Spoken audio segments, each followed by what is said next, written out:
სუარი როგორ მიდის მზადება, ყველა გამომცემლობა შეიძლება აი ასეთ კითხვას, აი როგორ მემზადებით ამ ფესტივალისთვის, უპასუხოთ და რა სიახლეს უმზადებთ ჩვენ მკითხველს, დამთვალიერებელს.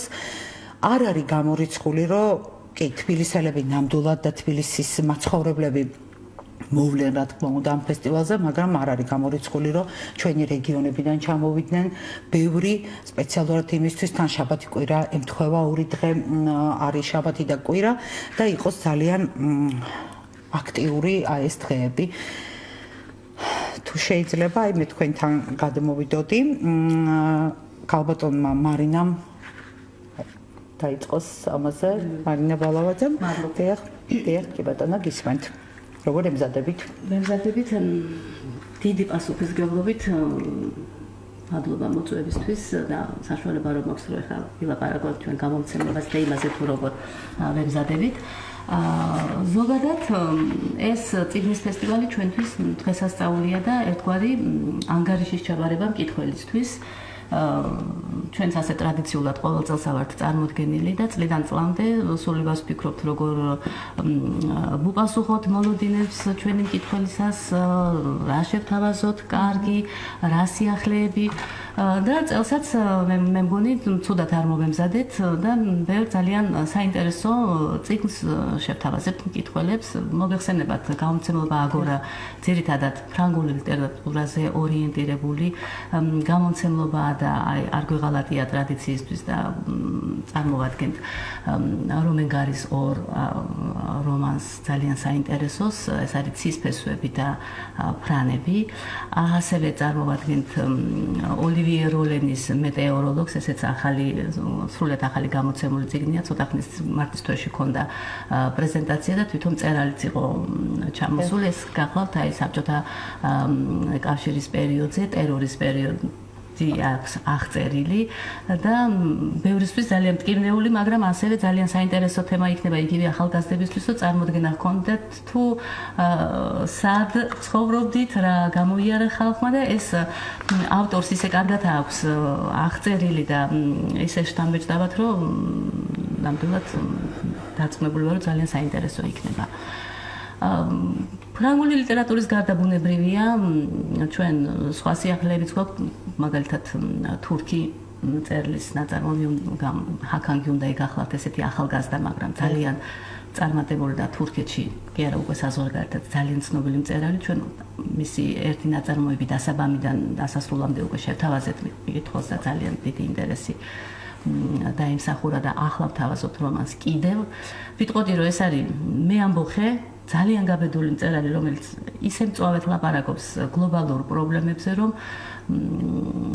თვლით რომ თვითონ საფრანგეთშიც მისი ეს რომანი აღინიშნა როგორც წლის საუკეთესო უცხოური რომანი და მიიღო პრემია მედიჩი, ასე რომ ეს ძალიან საინტერესო მწერალია, ძალიან საინტერესო რომანი. ასევე იტალიელი მწერალი იტალო ზვევო ყავს წარმოდგენილი თავისი არაჩვეულებრივი ნაწარმოებით ზენოსთვის შემეცნება, რომელიც იტალიური ლიტერატურის ერთ-ერთი საუკეთესო ნაწარმოებია, ასეთულიან სპეციალისტები. და ასევე მინდა აუცილებლად აღნიშნო ბატონ ვახტანგ იმნაიშვილის ქართული მართლწერის სადავო საკითხები. მე ვთვლი რომ ესეც ძალიან საინტერესო შეთავაზება იქნება მკითხველისთვის, იმიტომ რომ ქართული მართლწერა ეს მართლაც ბევრი რამ არის სადაო და არც ისე მარტივია და ამ წიგნში გაერთიანებულია სხვადასხვა კონფერენციაზე მისი გამოსვლა და სტატიების კრებულია, მისი სტატიების კრებული გახლავთ და თვლი რომ აი ეს ნამდვილად დიდი საჩუქარი იქნება და აი საერთო ჯამში რამდენი წიგნი მზადდება აგურასგან, თქვათ ახალი წიგნი? ახალი წიგნი ალბათ დაახლოებით 10-მდე ახალი წიგნი იქნება. ჩვენ გვაქვს ასევე სერია კვალი, სადაც აქ უკვე ძალიან ბევრი ერთგული მკითხველი ყავს და წლიდან წლამდე უკვე კითხები, აი ფრედ ვარგასის კიდე რა, როდის გამოსცემთ კიდე ახალ დეტექტივს და მინდა ვუთხრა რომ აუცილებლად ლურჯი წრეები, მისი კიდევ ერთი დეტექტივი იქნება, რასაც ძალიან ელიან. ასევე სხვათა შორის ხელახალი გამოცემაც ბევრი გვაქვს, იმიტომ რომ რაზეც მოთხოვნა იყო, რისი ტირაჟიც ამოიწურა, რაც კვლავ აინტერესებს მკითხველს და გთხოვენ, მაგალითად ამელინო ტომის საწვავი.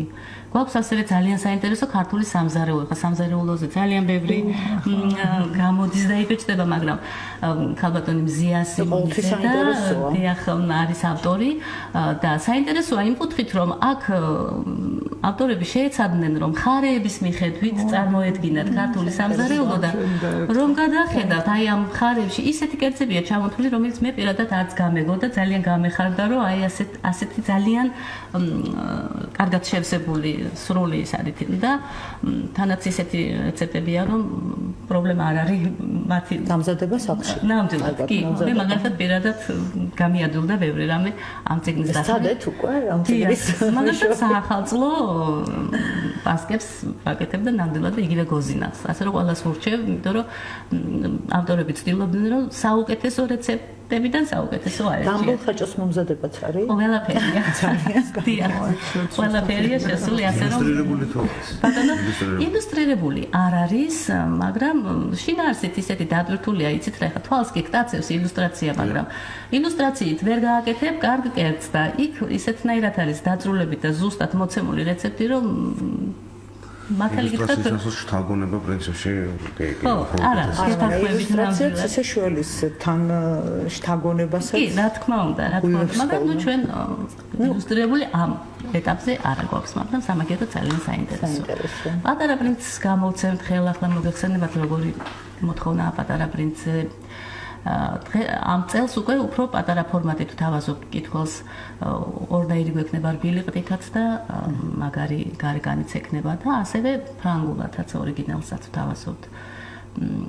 რა ვიცი, მე მგონი ცუდად არ მომემზადეთ და იმედი მაქვს, რომ არ გაუცურებთ მოლოდინს ჩვენს მკითხველებს მელოდებით მათ და მიხარია